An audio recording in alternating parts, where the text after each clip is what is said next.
body odor.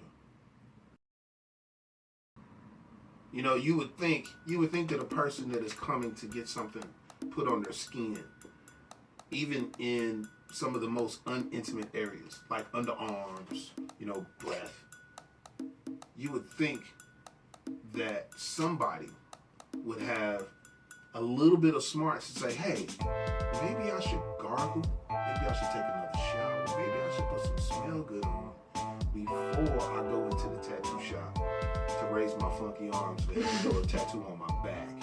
Yeah. There's been some stuff like, you see all those incense and stuff I have over there?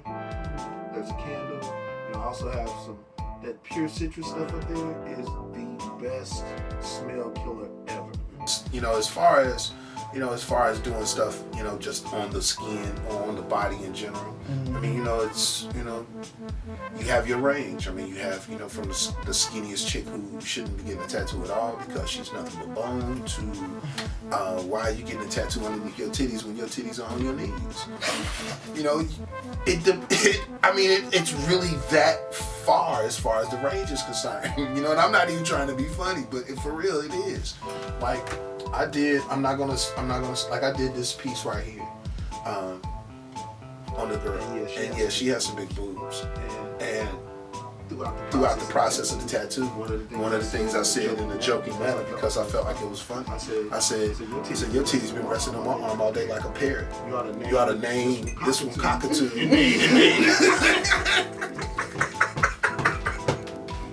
And so she laughed about it because she thought it was funny herself, but nobody's gonna see it. It's almost.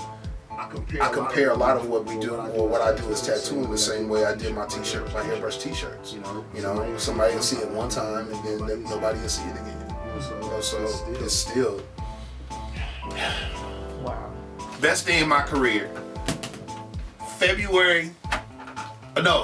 September 17th, 2010. This particular art show was it was strange. Well, it wasn't strange. It was a cool art show. It was with a group that used to be called Untitled. Untitled used to have one-day pop-up shows, and they would do like 4 a year. But this particular one was at the Billups Art out east, and the painting was a painting that I called 4 quarters equal $1, which was a picture of a graduate standing on some puzzle pieces, you know, with some other stuff going on in the background. I'll let y'all look that up. But a guy had asked me a question on why I painted it, and so immediately I went into an emotional rant on why I painted it. And while I was ranting, I wasn't paying attention to what was going on. It was just me and him.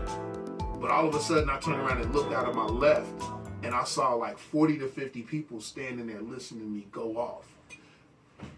These 40 to 50 people, as I was going off, it kind of made me panic a little bit. I was like, oh my god, because you know I don't like crowds. So, which is weird, you know, artists talking about, you know, his art and art shows and not really hate crowds. That's another story. But I freaked out. I said, oh man, hold on, I gotta go outside. My head's spinning. So I went outside because I was really dizzy. And so I hit a guy up for a cigarette. So I'm outside smoking a cigarette. This guy walks up on me and he says, hey man, he was like, that sales pitch of yours is amazing.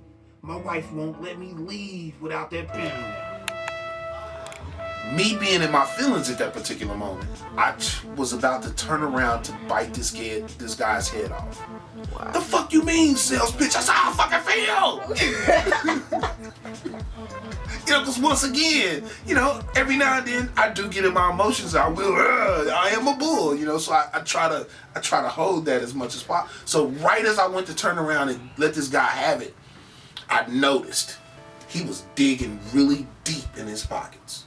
He was trying to find some money because he was serious about buying that painting. So since he was so serious about buying that painting, I kind of froze for a second. Was like, whoa, wait a minute, he's serious. And so I had to humble myself instead of, you know, my initial reaction to snap. I had to humble myself. Well, whoa, he really wants that painting.